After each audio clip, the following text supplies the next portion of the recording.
Hello students, आज हम start करते हैं नया accounting standard AS20 earning per share. Earning per share accounting standard 20 EPS earning per share. तो ये अर्निंग पर शेयर कोई अकाउंटिंग तो नहीं है। अर्निंग पर शेयर की कोई अकाउंटिंग होती है क्या? तो अर्निंग पर शेयर तो कैलकुलेशन है। क्या है? कैलकुलेशन है ना। अर्निंग पर शेयर यानी पर शेयर आप कितना कमाते हैं।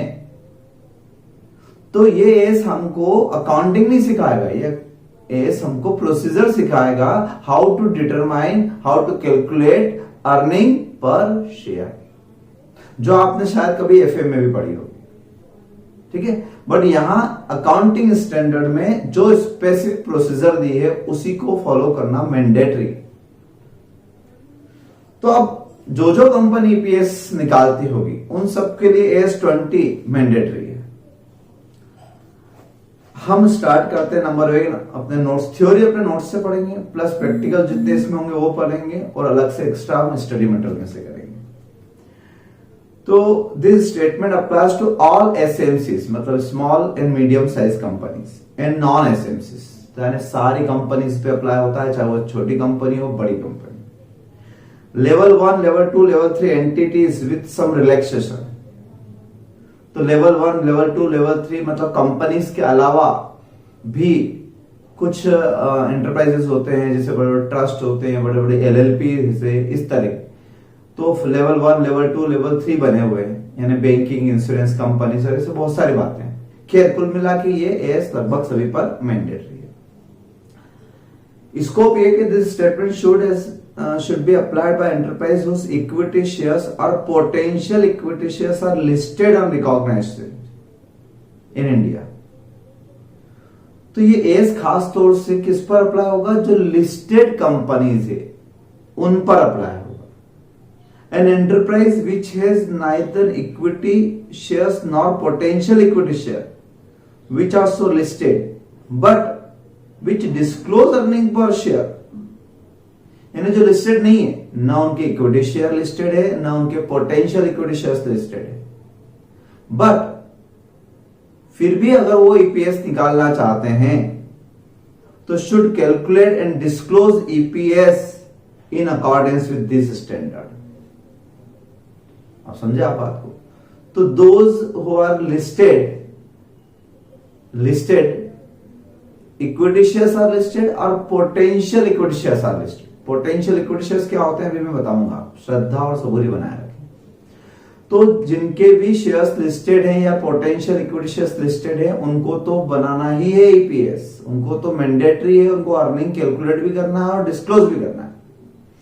बट जो नहीं है लिस्टेड वो भी अगर चाहें, भाई जितनी भी प्राइवेट कंपनीज है क्या वो लिस्टेड होती है? नहीं होती। कितनी पब्लिक कंपनीज है जो भी आज भी लिस्टेड नहीं है, तो वो भी अगर ईपीएस कैलकुलेट करेगी तो according to accounting standard 20 guideline given in accounting standard 20।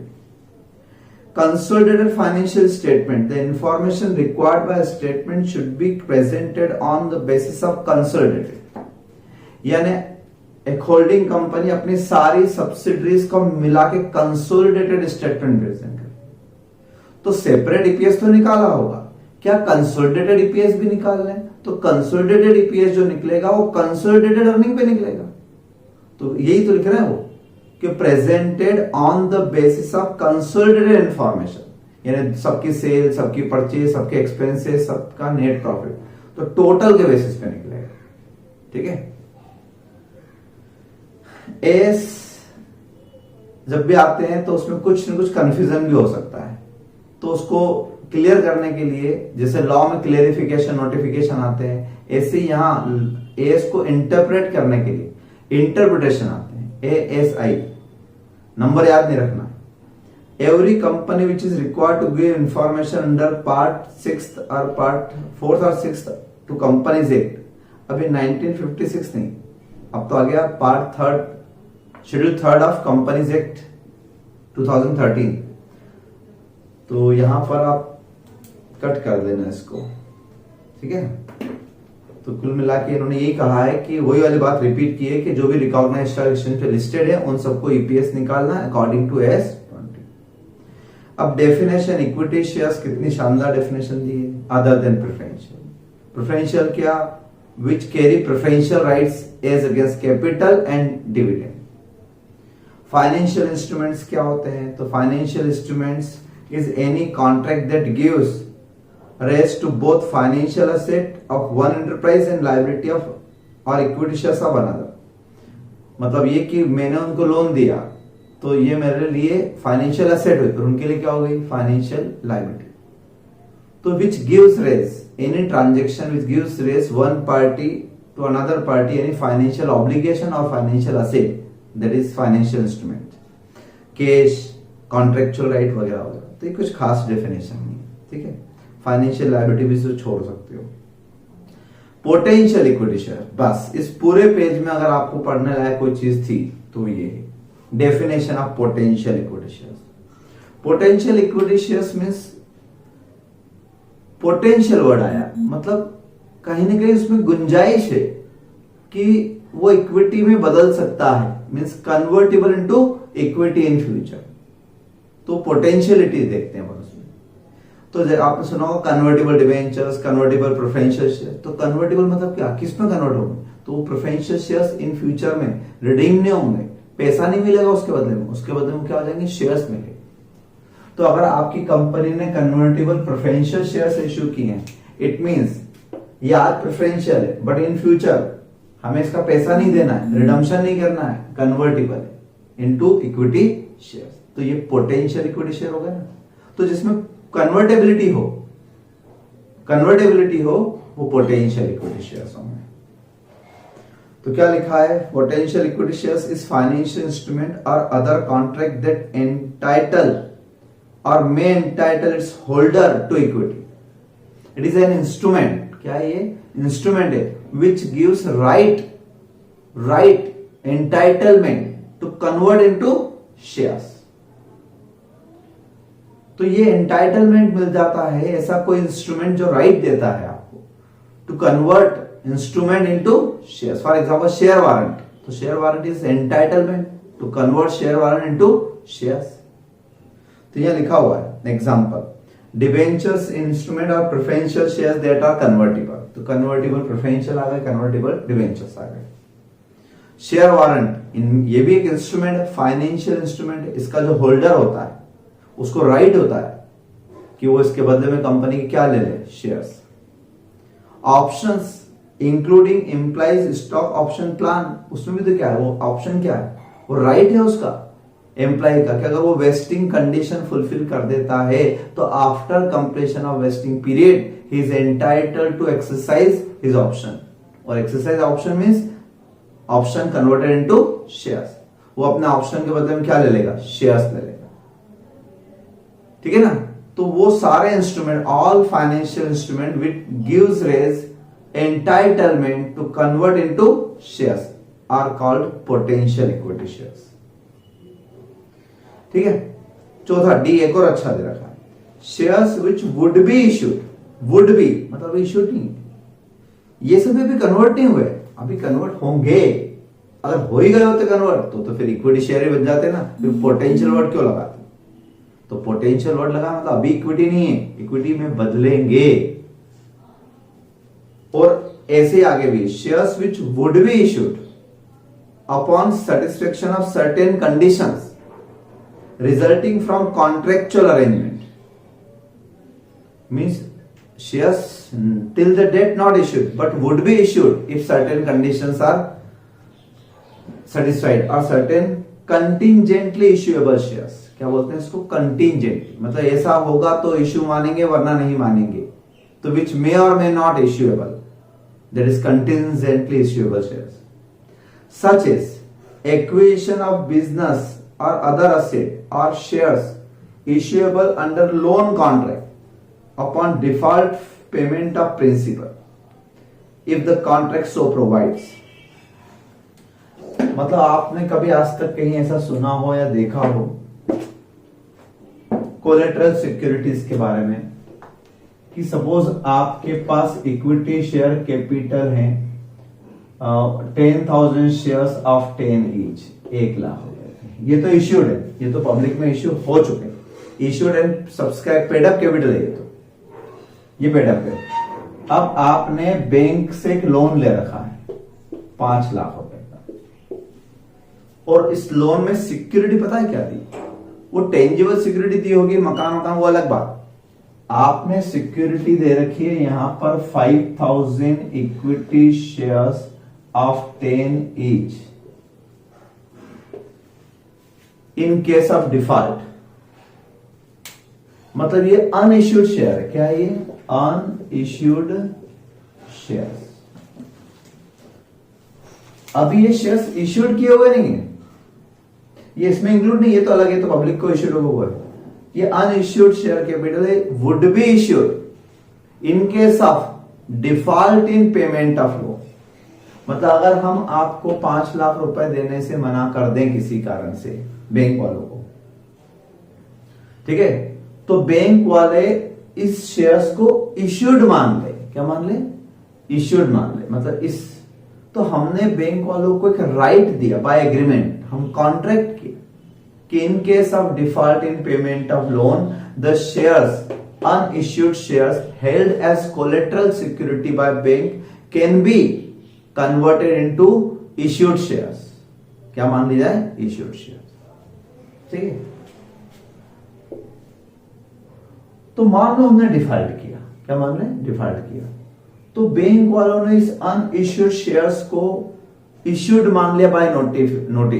उन्होंने नोटिस दिया, हमको रिमाइंडर दिया, हम भरने नहीं गए पैसे, तो उन्होंने इसको इश्यूड मान लिया। इश्यूड मान लिया इसका मतलब ये कि उन्होंने 50,000 रुपए का लोन कम कर दिया आपका। लेकिन आप खुश मत हो, 50,000 का लोन कम जरूर हो गया, लेकिन 50,000 रुपए से वो आपके शेयर होल्डर बन गए हैं।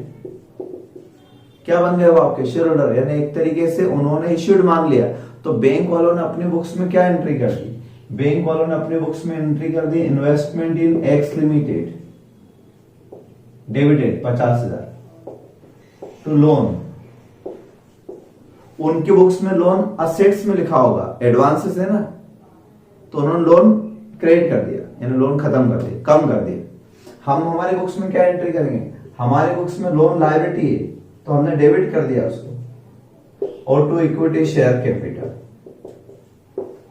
ऐसा इश्यूड हो गए, यानी अब हमारे लिए ये शेयर, वो हमारे शेयर होल्डर बन गए।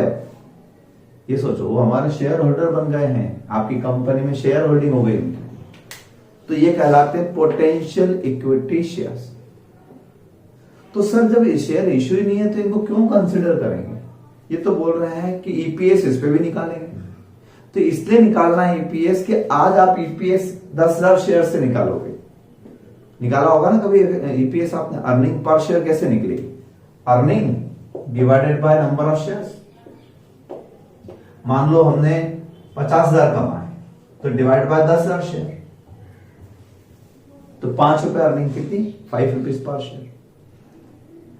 ठीक है, तो एक शेयर होल्डर ने आपकी पूरी फाइनेंशियल स्टेटमेंट पढ़ा, इन्वेस्टर जो रीडर होते हैं, जो यूजर्स होते हैं फाइनेंशियल स्टेटमेंट को, उन्होंने पढ़ा और उन्होंने देखा बहुत बड़े ईपीएस है, ईपीएस 5 रुपए, तो वो कंपनी में शेयर उसने खरीद ली क्योंकि अच्छा ईपीएस दिखा उसको। पता लगा उसके खरीदने के 4 दिन बाद ही ऐसा हो गया और उन्होंने शेयर्स इश्यूड मान ली। जब इश्यूड मान लिए तो वही 15,000 शेयर हो गए। कितने शेयर हो गए? 15,000। अब ईपीएस निकालो, तो 15,000 शेयर जो हो गए 50,000 के 15,000, तो 3.33 रह गया ईपीएस। हो गया कि नहीं कम? इसका मतलब ये कि उसकी पूरी प्लानिंग बिगाड़ दी आपने। ईपीएस 5 रुपए था, उसने 5 रुपए का सोच के और इन्वेस्टमेंट किए कि 5-5 रुपए के हिसाब से मैं कितने साल में अपना पैसा रिकवर कर लूंगा। या शेयर मार्केट में प्राइस 5 रुपए के हिसाब से थी, जैसे ईपीएस कम हो गया शेयर मार्केट में प्राइस भी गिर जाएगी, यानी उसका तो नुकसान होगा। बहुत सारी बातें, बहुत सारे रेशो रहते हैं। पी रेशो होता है, प्राइस अर्निंग, प्राइस का अर्निंग से रेशो, तो अर्निंग से चलता है price earning ratio, P ratio. अगर आपने देखा हो कभी moneycontrol.com पर जाना तो आपको कई चीजें नजर आएगी। सबसे ज्यादा इन्वेस्टर दो ही चीज देखता है, ईपीएस देखता है और पी रेशो देखता है कंपनी का, प्राइस अर्निंग रेशो। तो प्राइस का अर्निंग से बहुत कनेक्शन, अर्निंग डाउन तो प्राइस भी डाउन हो गई सी। तो इसका मतलब आपकी अर्निंग डाइल्यूट हो गई, क्यों? इसके कारण। जबकि आप बताओ इससे कंपनी की जेब में कुछ आया? नहीं आया। सिर्फ क्या हुआ, यहीं की एंट्री पास हो गई। तो इसलिए ये बताता है कि आपको बेसिक ईपीएस भी निकालना है, यानी ये, और डाइल्यूटेड ईपीएस भी निकालना है। डाइल्यूटेड ईपीएस मतलब अगर मान लो ये सारे पोटेंशियल इक्विटी से कन्वर्ट हो जाते तो ईपीएस क्या होता, मतलब आपको एस्टिमेट बेस पे निकालना है। हुए नहीं, लेकिन हो जाते, अजम्पशन बेसिस पे निकालना कि suppose all potential equity shares are converted into shares, then what happen, तो ये हैपन। इसलिए आपको अज्यूम करके चलना पड़ेगा। तो ये एस हमको दो ईपीएस सिखाएगा, देख लो आप आगे। कौन सा ईपीएस बोला? एक बेसिक ईपीएस और एक डाइल्यूटेड बोला है। तो डाइल्यूटेड में बाद में बताऊंगा, हालांकि उसका बेसिक समझा दिया मैंने, डाइल्यूटेड का मतलब ये होता है, पर अभी मैं बेसिक की बात करूंगा, अभी इसकी बात नहीं करूंगा। तो बेसिक ईपीएस का फॉर्मूला आपने कभी पढ़ा होगा, net profit loss attributable to share holders, equity share holders, यही लिखते हैं पहले भी। कौन सा प्रॉफिट लाना है? अट्रिब्यूटेबल टू इक्विटी शेयर होल्डर्स। तो इक्विटी शेयर होल्डर्स के लिए अट्रिब्यूटेबल प्रॉफिट क्या होता है? यानी after payment of taxes, after payment of interest, depreciation, even after payment of preference dividend, है ना। तो earning available for equity share holders में आप प्रॉफिट बिफोर टैक्स लेते हो, या ईबीआईटी की बात करूं, ईबीआईटी में से इंटरेस्ट लेस करते हो, ईबीटी आता है, ईबीटी में से टैक्स लेस करते हो, ईएटी आता है, earning after tax means profit after tax, और इसमें से प्रेफरेंस डिविडेंड माइनस होता है। उसके बाद जो अर्निंग बचती है वो होती है फॉर इक्विटी शेयर होल्डर, होता है ना ऐसा अक्सर। तो earning available for equity share holders, ठीक है।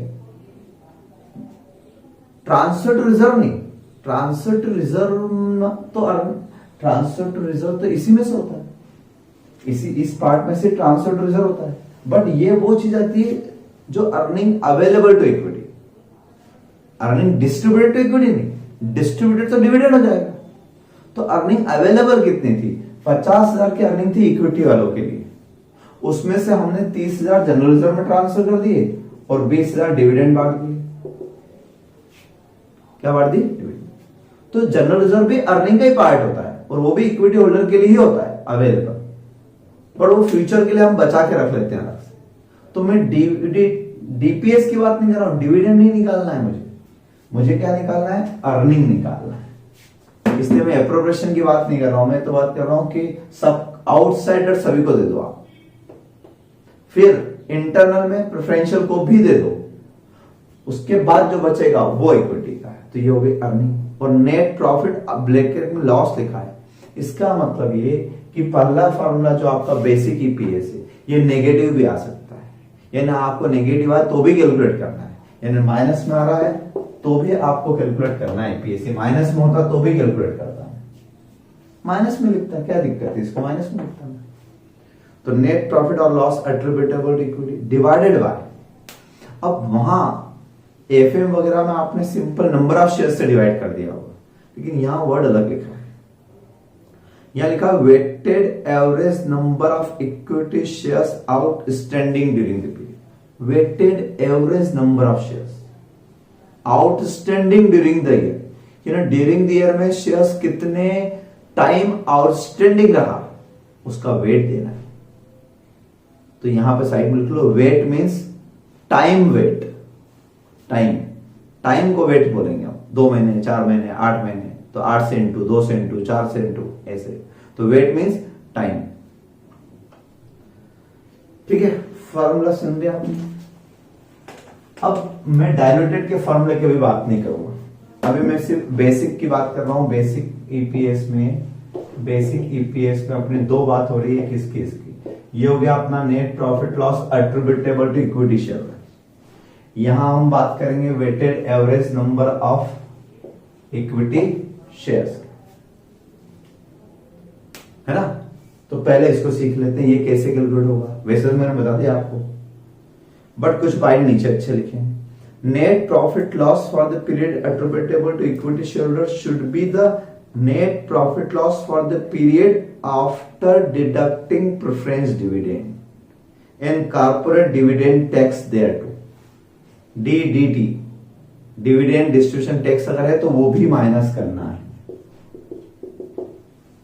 तो after preferential dividend and corporate dividend tax, हालांकि इस साल से खत्म हो गया है, बट क्वेश्चन अभी पिछले साल तक के आएंगे इसलिए रहेगा। All items of income and expenses which are recognised in period including tax expenses, extraordinary items, underline करो, including extraordinary items are included in determination of net profit loss for the period। तो कोई extraordinary loss वगैरह हो गया, loss from earthquake वगैरह, तो वो भी माइनस होने के बाद जो नेट प्रॉफिट आ रहा है वही लेंगे। यानी यहां हम वो कुछ प्लस माइनस नहीं करेंगे, जो net profit during the period PL account में दिख रहा है वो प्रॉफिट उठा लूंगा। ठीक है।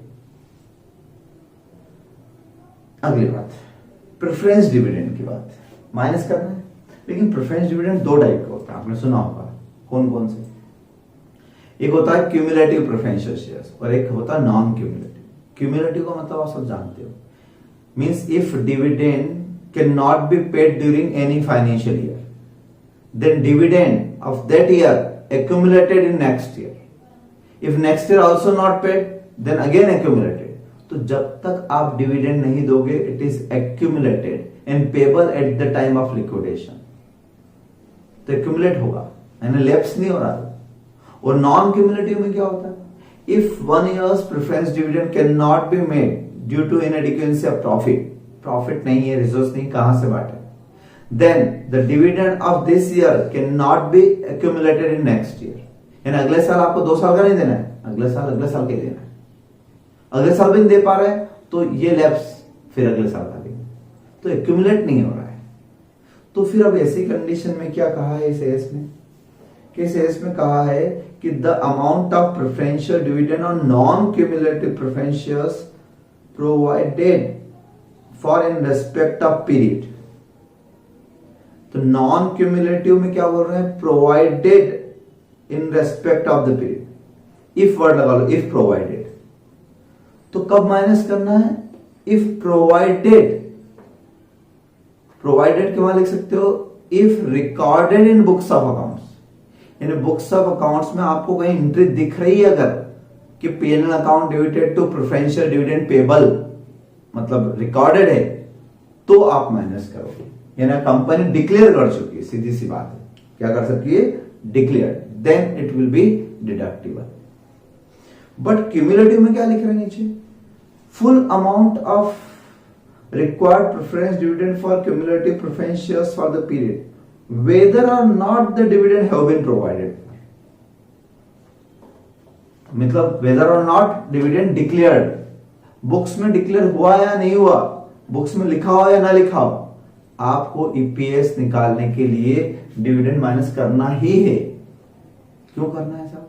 इसलिए करना है क्योंकि ये जितनी अर्निंग है, हो सकता है आपने इस साल कोई डिविडेंड नहीं बांटा, आपने बचा लिया पैसा, बचाती बहुत सी कंपनी, लेकिन वो क्यूमुलेटिव नेचर के, इसका मतलब इस साल नहीं भी दिया तो क्या अगले साल डबल देना है, और बचा लिया तो अगले साल ट्रिपल देना है, एक्यूमुलेट होता जाएगा ना। इसका मतलब ये प्रॉफिट पूरा कभी भी इक्विटी को नहीं मिलेगा। तो इसमें से आपको प्रेफरेंशियल डिविडेंड को माइनस करना ही है, even if not recorded, not provided in books of accounts. ये कहने का मतलब है, समझा? मतलब ऊपर नीचे लिख सकते हो। ऊपर वाले में क्या लिखा हुआ? प्रोवाइडेड। तो मैंने आपको क्या बताया? प्रोवाइडेड में क्या लिख सकते हो वहां पर आप? Recorded in books of accounts. ये ऐसा लिख सकते हो, डिक्लेयर्ड बाय कंपनी। तो if declared by company then it will be deductible in case of non cumulative, है ना। C point, The preference dividend for the period does not include the amount of any dividend for cumulative preferential shares paid declared during the current period in respect of previous period, arrears of dividend. तो मान लो आपने ये dividend जो इस साल दिया cumulative में, वो 3 साल का मिला के दिया। नॉन क्यूमुलेटिव में तो इकट्ठा देना ही नहीं है, पिछले साल नहीं दिया तो लैप्स हो गया, वो हमेशा 1 साल का ही आएगा। लेकिन क्यूमुलेटिव में हो सकता है क्वेश्चन में लिखा हो कि 3 years cumulative dividend paid during the year, 3 साल का इकट्ठा 30,000 रुपए इस बार दे दिए, 10,000 रुपए के हिसाब से 3 साल का। तो आपको 30 माइनस नहीं करना है, आपको 1 साल का ही माइनस करना है, क्योंकि हम जो प्रॉफिट ये अर्निंग निकाल रहे हैं, earning per share per year निकाल रहे हैं, 1 साल की निकाल रहे हैं। हमने जो प्रॉफिट लिया है ये कोई इकट्ठा सुन ले सबका, हमने तो सिर्फ करंट ईयर का प्रॉफिट लिया ना। क्या आपने 5-10 साल का इकट्ठा लिया क्या? क्यूमुलेटिव प्रॉफिट लिया क्या? नहीं ना, फिर डिविडेंड क्यूमुलेटिव कैसे होगी? ये सारी चीजें कौन सी होगी? पर्टिकुलर पीरियड की होगी। अगर मैं ईपीएस हाफ ईयरली निकाल रहा हूं तो हाफ ईयरली होगी, क्वार्टरली तो क्वार्टरली होगी, ईयरली होगी तो ईयरली होगी। इसलिए आपको पिछले सालों का dividend if paid during the year should not be considered. ठीक है। पार्टिसिपेटिंग प्रेफरेंशियल शेयर्स, ये नाम सुना होगा, पार्टिसिपेटिंग, यानी कि ऐसा होता है कि आपके अर्निंग में से पहला राइट इनको ठीक है दे दिया, इनका डिविडेंड कितना बनता था? इनका डिविडेंड पर ईयर बनता था 10,000, दे दिया। फिर प्रॉफिट बचा, ये प्रॉफिट किसके लिए? इक्विटी के लिए। इक्विटी को भी एक फिक्स्ड डिविडेंड दे दिया, मान लो आपने 30,000। अब सरप्लस है, even after payment to equity shares, if there is surplus then preferential shares also participate in surplus amount, यानी इसमें से भी वापस 2 हिस्से होंगे, थोड़ा प्रेफरेंशियल शेयर्स को मिलेगा और बाकी किसको मिलेगा? इक्विटी। तो ऐसा स्पेसिफिक हो तो ही होता है। Participating preferential share means preferential share holder participate in surplus after payment of equity dividend. तो क्या होगा? तो लिखा हुआ यहां पर there is no mention of participating preferential shares in this standard. Normally participating preferential shares rank as dividend that can be divided into 2 part। तो AS में तो कुछ नहीं लिखा है, लेकिन नॉर्मल सेंस में अगर सोचें तो participating preferential dividend is also considered as dividend. ये इनको जो हमने 5 दिए ये भी डिविडेंड ही तो है। फर्क इतना सा रहा कि ये फिक्स्ड डिविडेंड था, 10% फिक्स था, जितनी कैपिटल उसका 10% तो मिलेगा। और ये कैसा था? वेरिएबल, प्रॉफिट होगा तो मिलेगा, नहीं होगा तो नहीं मिलेगा। तो 2 elements, number 1 fixed element of dividend, और number 2 there will also be further element which will depend upon the profit generated by company. This variable element may be either limited or unlimited. हो सकता है limited हो कि 5,000 in next surplus, बस 5 था, या हो सकता है 50% to preferential and remaining to equity, दोनों आपस में बांट लो। तो अब मान लो 30,000 होते तो 30 में से भी 5 मिलता क्या? तो या तो फिक्स्ड हो सकता है कि 20 हो या 30 हो, सरप्लस कितना भी हो, irrespective of surplus amount, a fixed amount will further be paid to dividend preferential share holders. या फिर परसेंट वाइज अगर हुआ, तो परसेंट वाइज अगर हुआ तो फिर ऐसा होगा, मान लो 50%, तो इसमें से भी 10 मिलेगा, इसमें से 15 मिलेगा, तो अमाउंट बढ़ सकता है। तो ये वेरिएबल में कहलाता है। क्या कहलाता है? वेरिएबल। क्या लिख रहे हैं? Where the variable element is limited the full amount should be included in calculation of EPS only when condition under which the shares participate in profit have been met। ठीक है। और क्या लिखा? where variable element is unlimited then separate calculation need to be made of the extent to which the profit generated are attributed to preferential shareholders। Once this is done, the total of fixed variable element should be deducted to arrive at the profit attributable to ordinary shareholders. यानी अब मुझे ये लाना है, net profit available या अट्रिब्यूटेबल to equity share, इनके लिए profit कितना अट्रिब्यूटेबल है वो लाना है। तो मुझे क्या करना पड़ेगा? अभी तक के क्वेश्चन में तो ये था, अब मैंने और बढ़ा दिया इसको, तो क्या रहेगा? तो ये रहेगा कि अपन इसको सिस्टमेटिक लिख लेते हैं, इसको और सिस्टमेटिक लिख देता हूं मैं कि सपोज आपका ईपीआईटी 100 है, इंटरेस्ट 20 है, ये 80 है, टैक्स हम मान लेते हैं 20 है, बचा 60। अब 60 में से प्रेफरेंस डिविडेंड है मान लो कि आपका 10, तो 50। Earning available for equity share holders कितनी होगी? 50। अर्निंग फॉर इक्विटी इतनी होगी, जनरली ये लेंगे। लेकिन पार्टिसिपेटिंग के केस में इसमें से पहले इक्विटी डिविडेंड माइनस होगा, मान लेते हैं 30। अब सरप्लस बचा, सरप्लस आफ्टर बोथ डिविडेंड, दोनों को दे दिया जाए, उसके बाद बचा है तो participating preferential shares will get 40% of surplus, यानी इसका 8 वो लोग रखेंगे, बाकी का इक्विटी को होगा। हो सकता है वेरिएबल नहीं चलता। तो अब आप यहां पर क्या लिखोगे? अभी तक तो आप ये 50 लिख रहे थे, क्या आप 50 लिखोगे? नहीं, इस 50 में से 8 फिर चले गए ना, तो earning available to equity holders कितनी रहेगी? 42। ऐसा करना है, यानी टोटल अर्निंग में से प्रेफरेंस डिविडेंड 10 ये भी माइनस किया और 8 ये भी माइनस किया, 18 माइनस किया। देख लो आप, यही तो लिखा है एग्जाम्पल, ये एग्जाम्पल इस तरह के ही जो मैंने लिखा आपको, ठीक। और पीछे क्या लिखा था? Where variable element is limited, मान लो लिमिटेड होता 5,000 रुपए, the full amount should be included in the calculation of EPS only when the condition under which the shares participate in profit have been met. Indirectly इसका meaning भी वही है कि अगर मान लो अमाउंट फिक्स होता 5,000 रुपए, परसेंट वाइज नहीं होता, फिक्स होता 5,000 रुपए, तो स्वाभाविक बात है कि फिर इस कंडीशन में भी ये 2 माइनस करना पड़ता है ना आपको, क्योंकि earning available to equity share holders तो ये है ही नहीं ना, तो बचा हुआ जो है वही earning to equity share holders रहेगा। ठीक है, क्लियर बात? तो ये हुआ हमारा ऊपर वाला पार्ट। इसके बारे में सारी बात याद रखना आपको, ज्यादा नहीं, सिर्फ डिविडेंड की बात है बस। ये जितनी बात बताई मैंने सिर्फ किसकी होती है? प्रेफरेंस डिविडेंड की। बाकी प्रॉफिट तो पूरा उठाना, ऑर्डिनरी हो या एक्स्ट्रा ऑर्डिनरी हो, सारा प्रॉफिट, लॉस हो तो भी उठाना है। और इसमें बहुत सारी बातें और बहुत सारे पॉइंट है, वो पढ़ते हैं। अब पढ़ते हैं weighted average number of shares, यानी आपको ईपीएस निकालने का बस एक ही फॉर्मूला है, पूरे एस में आखिरी तक वही चलेगा, इवन डायलूटेड में भी वही समझाऊंगा। तो एक चीज निकालना बड़ी आसान हो गई, प्रॉफिट। नंबर ऑफ शेयर्स निकालना थोड़ा टिपिकल है। कैसे? तो उसके लिए आप एक काम करेंगे, यहां पर स्टडी मटेरियल का पेज नंबर 1.96 लिखेंगे, या अपनी कॉपी में इलस्ट्रेशन लिख लेंगे। लिखना है वैसे तो कॉपी में लिखवाता हूं हर बार मैं इसको, इसलिए कॉपी में लिखते जाओ, क्योंकि इसके बहुत सारे केसेस पढ़ेंगे अपन। तो आप हेडिंग लिखो calculation of weighted average number of shares. क्या लिखो? Calculation of weighted average number of shares, case 1। Case 1 पहला केस में आप ये एग्जांपल लिखना, कॉपी में रहेगा अच्छा रहेगा, एक ही जगह सारी समरी मिलेगी। केस ये आप देखें इस मॉड्यूल में, लिख देता हूं यहां पर भी मैं कि 1 जनवरी को बैलेंस ओपनिंग कितना था इनके पास?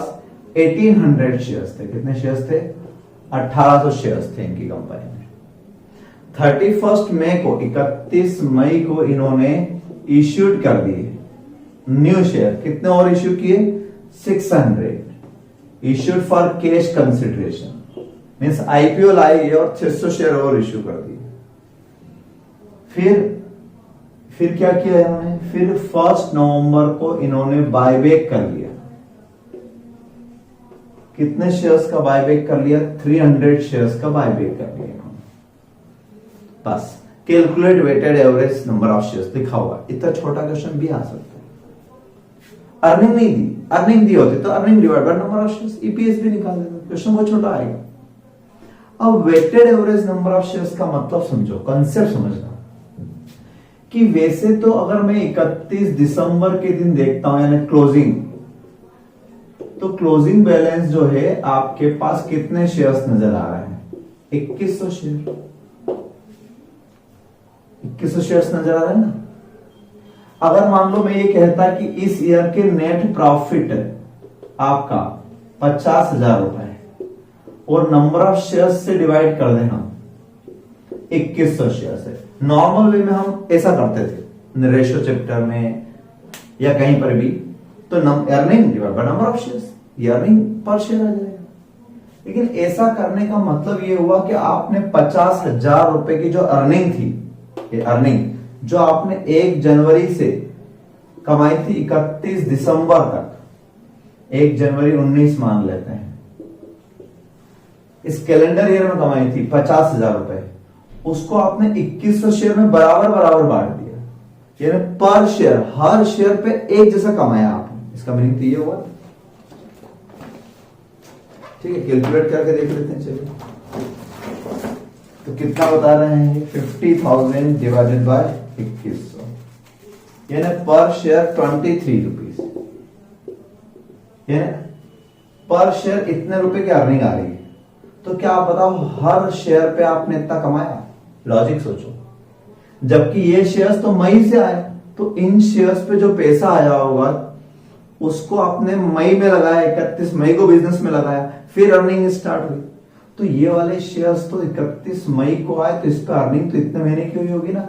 इन महीनों में तो अर्निंग ही नहीं हुई होगी इस पे। फिर और ये शेयर्स बायबैक वापस दे दिया आपने पैसा, कब? नवंबर में। तो इन पर अर्निंग बंद हो गई होगी, यानी इन पर आपने 1 नवंबर तक कमाया होगा, उसके बाद नहीं कमाया होगा। तो किसी में इधर नहीं कमाया, किसी में उधर नहीं कमाया, ये जरूर पूरे साल भर कमाया होगा क्योंकि ओपनिंग से थी। तो आपका पैसा लगा है 2100 शेयर का बराबर, लेकिन ये शुरू से लगा है, ये बीच में लगा है और ये वापस चला गया पैसा। तो आपके बिजनेस में कैपिटल जो है वो कंसिस्टेंट नहीं है। होती consistent through out the year तो बराबर 2100 से डिवाइड करते। तो लॉजिकल सोचो, क्या 23 रुपए सभी पे 23 रुपए कमाए? क्या इन शेयर पे भी 23 कमाए? क्या इस पे भी 23 कमाए आपने? नहीं कमाए, यानी कम कमाए। वही कंसेप्ट अपना इक्विवेलेंट प्रोडक्शन होगा वैसे। तो आपको इन नंबर ऑफ शेयर्स को बदलना पड़ेगा। कैसे बदलेंगे? तो इन नंबर ऑफ शेयर्स को बदलना है आपको, इनकी इक्विवेलेंसी लाना है, यानी इनको वेट देना है। तो वेट मतलब time weight, weighted average number of outstanding shares, यानी जो शेयर जितने टाइम आउटस्टैंडिंग रहा उतना वेट दे दो आप। ये शेयर्स 12 महीने रहा तो 12/12 वेट दे दिया, यानी इस पर आपने 1 जनवरी से लेके 31 दिसंबर तक पूरे 1800 शेयर्स पे कमाया आपने, बराबर कमाया। फिर मई में 600 शेयर आ गए, इस पे आप वेट दे दो जून से, तो जून जुलाई अगस्त सितंबर अक्टूबर नवंबर दिसंबर 7 महीने का कैलेंडर ईयर है इसलिए, यानी 600 शेयर्स पर आपने 350 शेयर्स के बराबर, कितने शेयर्स के बराबर अर्निंग की? 350 शेयर्स के बराबर। तो हमने इक्विवेलेंस, वो इक्विवेलेंट प्रोडक्शन जैसा कंसेप्ट आ गया। वहां परसेंट होते थे इक्विवेलेंट प्रोडक्शन में और यहां पर वेटेज हो गए। लेकिन इसमें से कुछ शेयर्स बायबैक भी हो गए नवंबर, तो नवंबर से दिसंबर 2 महीने ही हो गए, 2 मंथ। तो ये हो गए 6 और 30 50, यानी 2100। ये आ गया आपके weighted average number of outstanding equity shares. आप बोलोगे सर ये वही तो आ गए, 2100 तो आ गए। तो ये कोइंसिडेंस, हर बार ऐसा नहीं होगा। वरना आप बोलोगे सर फालतू की मेहनत करवा रहा है। मैं नहीं करवा रहा, अकाउंटिंग स्टैंडर्ड करवा रहा है। तो ऐसा हर बार नहीं होगा, लेकिन लॉजिक के हिसाब से सही है। इस पर आपने 12 महीने कमाया, इस पर आपने 7 महीने कमाया, लेकिन इसके 12 महीने में से ये 2 महीने नहीं कमाया तो माइनस कर दी। तो इन 1800 शेयर में से या इस बायबैक डेफिनेटली उसका ही हुआ होगा, तो उसमें से हमने 2 महीने नहीं कमाया, वो माइनस कर दिया। यानी हमने साल भर 2100 शेयर पे एवरेज कमाई की है। तो जो कमाई आई थी हमारी 50,000, वो 2100 शेयर जाएगी। ये वेट सही है। एक तरीका ये, एक और तरीका बताता हूं, अल्टरनेट वे। आप इसका क्या लिख देना? अल्टरनेटिव। तो अल्टरनेटिव अप्रोच में क्या होगा, जैसे बैंक में होता है, 1 जनवरी को मान लो मैंने 1800 रुपए का लोन लिया, फिर 31 मई को 600 का एक और लोन ले लिया, फिर इसमें से 1 नवंबर को मैंने पेमेंट कर दिया 300 का, ये बैलेंस। तो पहला बैलेंस ये, फिर ये बैलेंस, फिर ये बैलेंस। ये बैलेंस कब तक रहा, टिल 31 दिसंबर। तो बैंक वाले मुझसे इंटरेस्ट कैसे लेंगे, पहले मुझसे लेंगे 1800 पर। कब तक लेंगे, बैंकों में क्या होता है, क्या बैंक में ऐसा होता है कि जनवरी में 1800 तो पूरे दिसंबर तक का इंटरेस्ट लेंगे 1800 पे? क्या इस पे मुझे पूरा 12 महीने का इंटरेस्ट देना? नहीं, बैंक वाले ऐसा नहीं करते हैं। बैंक वाले क्या करते हैं कि जनवरी में 1800 रुपए लगाएंगे, फरवरी, मार्च, अप्रैल, मई तक 1800 का लगाएंगे। 31 मई को आपका बैलेंस बढ़ के 2100 हो गया, तो अब 2100 पर लोन, सॉरी 2400 हो गया, तो अब 2400 रुपए का लोन हो गया, तो अब इंटरेस्ट 2400 पे लगना शुरू हो जाएगा।